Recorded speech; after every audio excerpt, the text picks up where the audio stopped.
Dahil marami na nagtatanong sa atin kung makakalaro na ba ang ilang Ginebra players, hindi ba daw papalitan si JB or pwede na ba si Jamie Malonzo at si Jeremiah Gray? Tapos maayos raw ba ang nilalaro ni Troy Rosario sa kanilang practice game? O siya, sige, sasagutin na lang natin lahat ng tanong nyo sa pamamagitan ng pagre-release ng kanilang official lineup na mula mismo sa Ginebra official page. Nga pala, kung gusto nyo i-vlog natin yung ibang lineup ng paborito nyong teams, i-comment nyo lang yan sa baba at gagawa natin ng video yan. Huwag na natin patagalin, baba agad natin yan. Isa-isahin natin ang official lineup na binigay sa atin ng Ginebra official page para masagot na lahat. Okay, unahin natin ang first 5 natin hanggang sa second unit pababa sa bench players.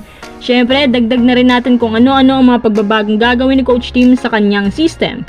First 5, RJ Abarrientos, ang kanilang rookie. Sobrang galing talaga sa regular season at sa semis, kaso medyo no-show nga lang sa finals. Sabi ni RJ, babawi daw siya ngayong Commissioner's Cup at mas pag-aaralan kung paano malulusutan ang kanyang weakness. Mas motivated raw siya ngayon. Pangalawa, of course, ay isa sa mga nagtitimon sa gilas, Scottie Thompson.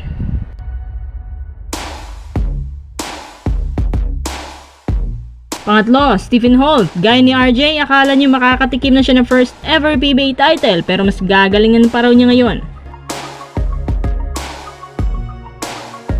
Pang-apat, Japet Aguilar.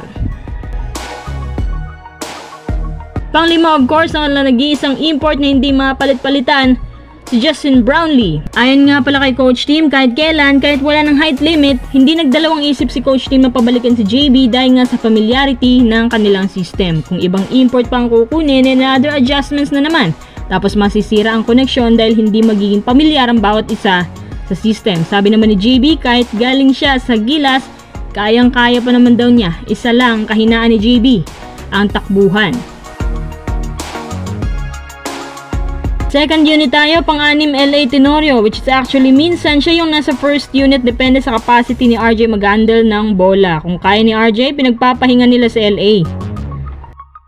Pampito, Maverick Ahanmisi. Lumabas ang laro niya sa Game 5 ng finals at ang pagkatalo nila naging motivation niya.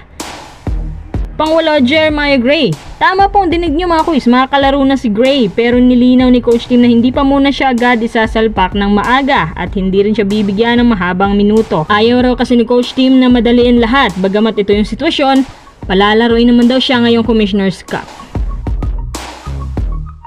Pang-siyam, Isaac Go. Opisyal na pong binalita ng Ginebra Management na gumaling na si Go.